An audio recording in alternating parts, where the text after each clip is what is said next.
Il y a des matins où une simple notification suffit à arrêter le temps. Pas parce qu'elle est bruyante, mais parce qu'elle est tellement attendue qu'on a du mal à y croire. Ce matin-là, je ne ressens pas un triomphe. Je ressens autre chose. Une forme de reconnaissance. Ils l'ont fait. Et ils l'ont fait avec style. Ils sont venus tous ensemble, toute l'équipe, déguisée en marinière et en béret rouge, pour le clin d'œil aux tenues du jeu. C'était brillant. Et drôle. Et ils n'ont pas fait les choses à moitié. Ce soir-là, c'était un raz-de-marée. Les enveloppes s'ouvraient les unes après les autres et c'était toujours le même nom qui résonnait. Meilleure réalisation, meilleure narration, meilleure direction artistique, meilleure musique, meilleur RPG, meilleure performance pour Jennifer English, meilleur jeu indépendant, meilleur premier jeu indé. 8 statuettes alignées avant la 9e. La consécration ultime. Celle que personne n'osait prédire pour une équipe française face aux mastodontes. Le jeu de l'année. C'est tout simplement une première dans l'histoire des Game Awards. Et tellement mérité. Ce n'est pas une multinationale. Ce n'est pas une licence vieille de 20 ans. Ce n'est pas une suite attendue comme une formalité. C'est une équipe de Montpellier. Un premier jeu. Un pari fou. Je n'ai pas envie de faire un test. Pas envie de noter, pas envie de comparer. Aujourd'hui, nous sortons un peu de nos vidéos que vous avez l'habitude de voir. Aujourd'hui, c'est une lettre de remerciement. Ce que j'ai envie de faire, c'est raconter comment, en des dizaines d'heures de jeu, Clair-Obscur Expédition 33 a lentement, patiemment, réparé quelque chose que je croyais définitivement perdu. Bienvenue sur le Grand Dessin. Aujourd'hui, un contenu un peu spécial. Une vidéo gratitude pour le jeu d'une décennie. Je le redirai souvent dans cette vidéo, mais merci Sandfall Interactive. Si vous aimez cette vidéo, n'hésitez pas à vous abonner et surtout, partager pour faire découvrir ce jeu au plus grand nombre. Plongeons maintenant dans l'aventure d'une vie. Demain viendra. Quand le jeu a été annoncé, je me souviens de la réaction générale. Un RPG au tour par tour, en 2025, sous Unreal Engine 5. Il y avait ce sourire en coin, ce respect poli, et cette petite phrase qu'on n'osait pas toujours dire à voix haute. C'est courageux, mais est-ce que ça va marcher ? Parce que depuis des années, on nous répète que le tour par tour est mort. Trop lent, trop cérébral, pas assez spectaculaire. On nous explique que les joueurs veulent de l'immédiateté, du réflexe, de l'action continue. Et puis, je lance le jeu. Ça ne fait même pas 1 minute. Je suis encore sur l'écran d'accueil, le jeu n'a pas commencé, et pourtant je suis déjà sous le charme.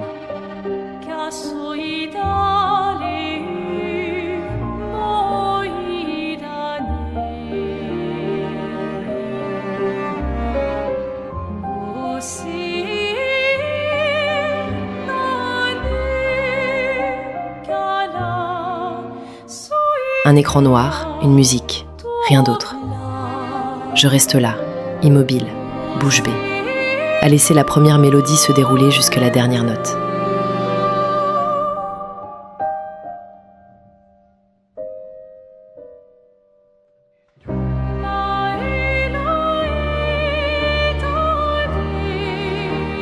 Je n'appuie sur aucun bouton, je n'ai pas envie de briser ce moment.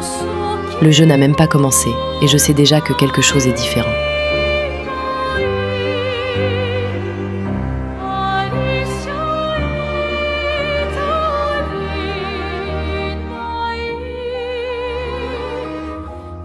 Quand cet air mélodieux, presque tragique, s'éteint doucement, je me décide enfin à lancer l'aventure.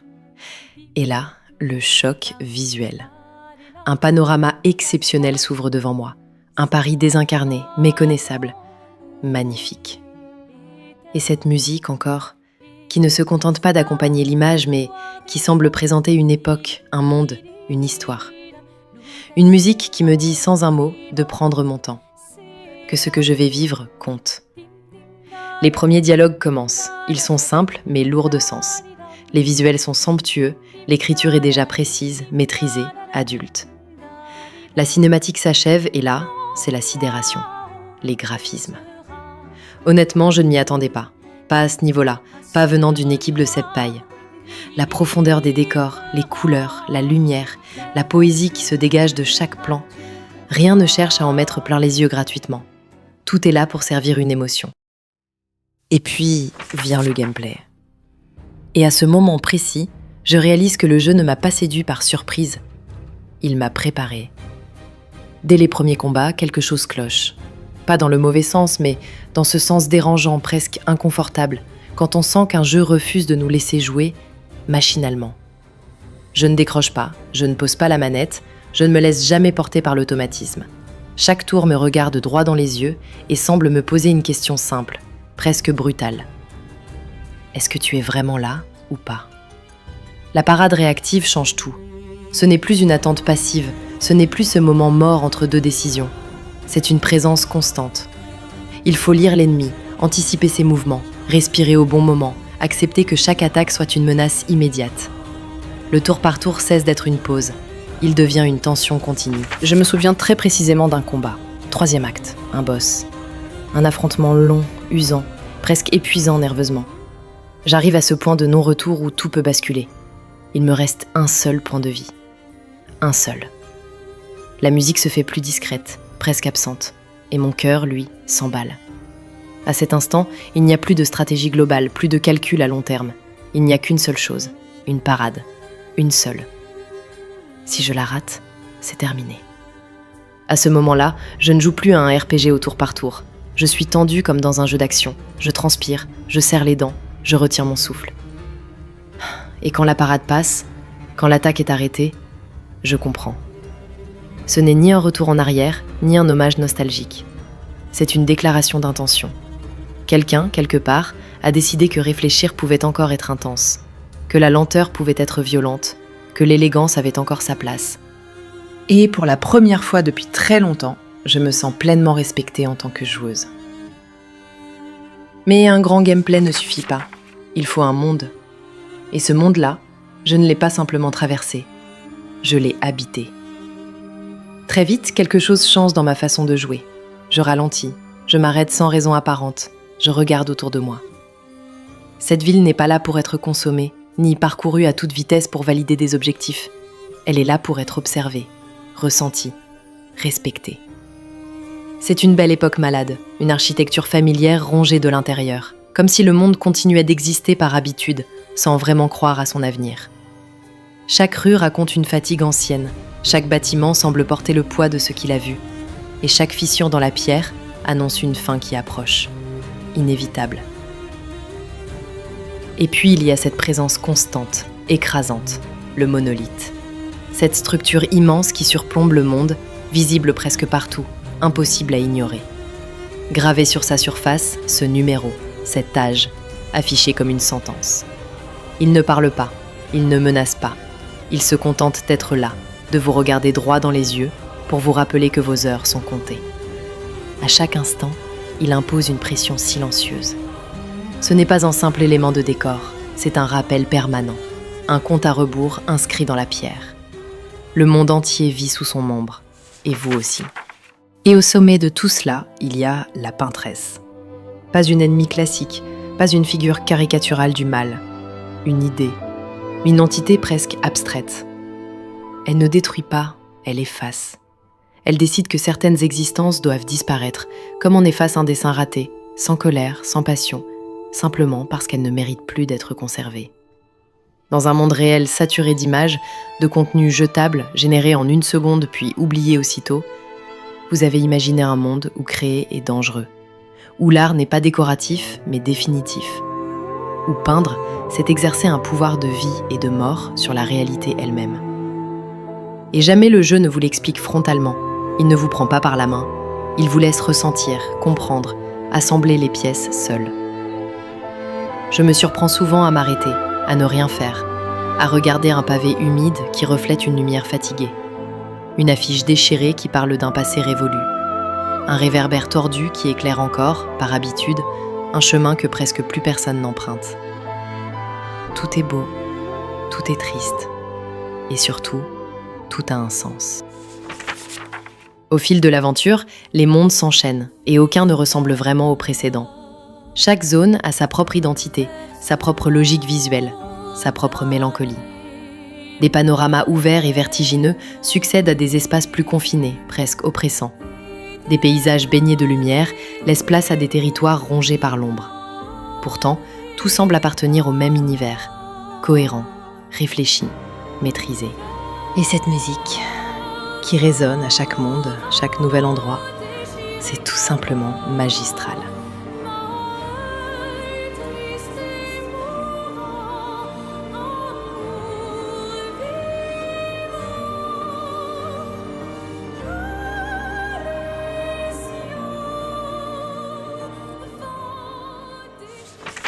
Et ce qui rend cette histoire aussi forte, au fond, c'est que tous les personnages sont écrits avec la même exigence, protagonistes comme antagonistes. Il n'y a personne ici pour remplir une fonction ou incarner une idée simplifiée. Chacun existe pour une raison précise, avec sa logique, ses failles, ses contradictions. Personne n'est réduit à un rôle, personne n'est là pour être simplement aimé ou détesté.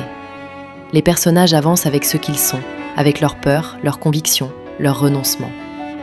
Ils ne cherchent pas à être héroïques ni monstrueux.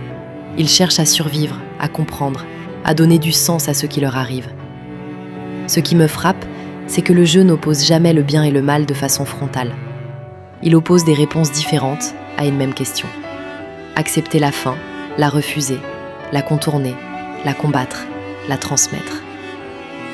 Chaque personnage, quel que soit son camp, incarne une manière profondément humaine de réagir face au temps qui manque. Et aucune de ces réponses n'est traitée avec mépris. Même quand on n'est pas d'accord, on comprend. Même quand on condamne, on doute.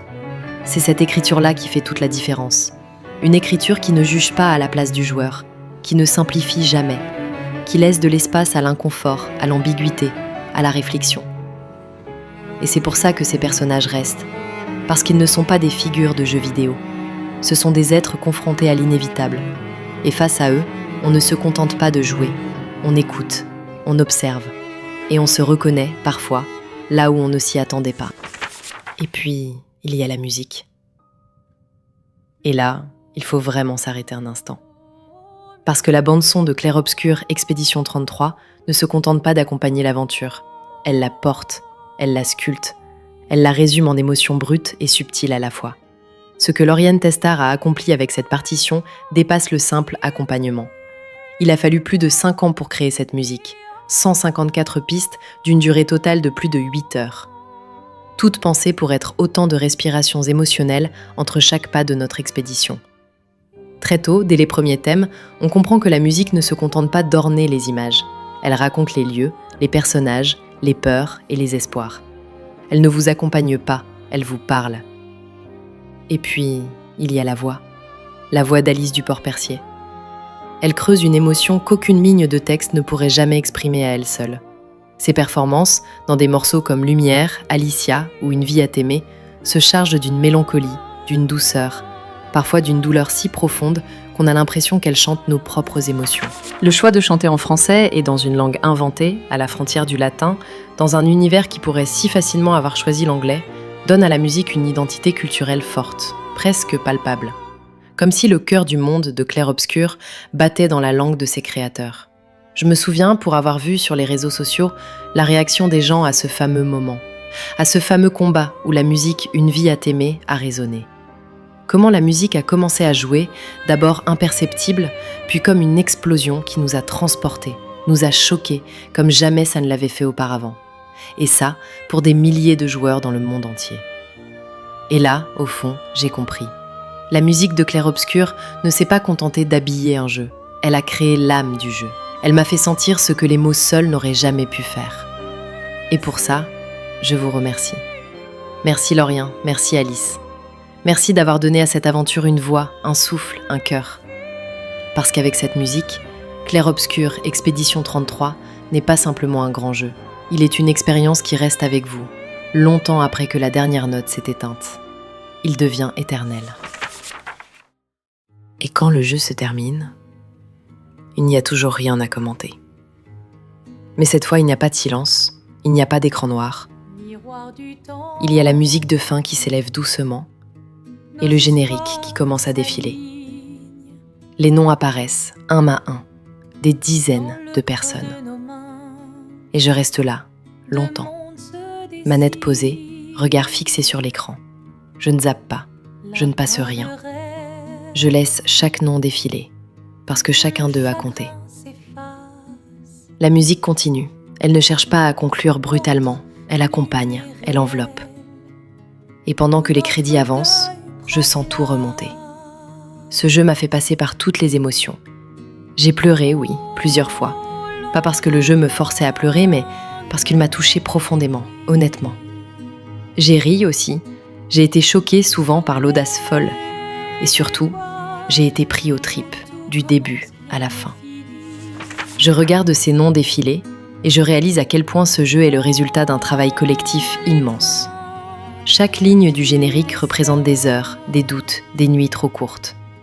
Je pense aux artistes, aux scénaristes, aux designers, aux compositeurs, et à toutes ces équipes invisibles, celles qu'on ne cite presque jamais, mais sans qui rien de tout cela n'aurait tenu. La musique continue, et je ne fais rien d'autre qu'écouter. Je ne prends pas de capture, je n'écris rien, je ne partage rien. Je reste simplement là, remplie d'une gratitude immense. Pas une gratitude bruyante, une gratitude calme, profonde. Alors aujourd'hui, comme je le disais en préambule, si je prends la parole, ce n'est pas pour analyser.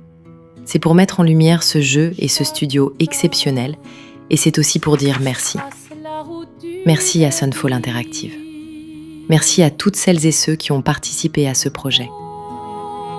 Merci d'avoir pris ce risque. Merci d'avoir respecté votre vision jusqu'au bout.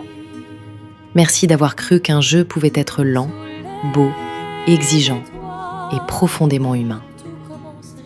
Vous n'avez pas seulement créé un grand jeu, vous avez rappelé pourquoi ce médium compte, pourquoi il peut encore émouvoir, encore surprendre, encore marquer durablement.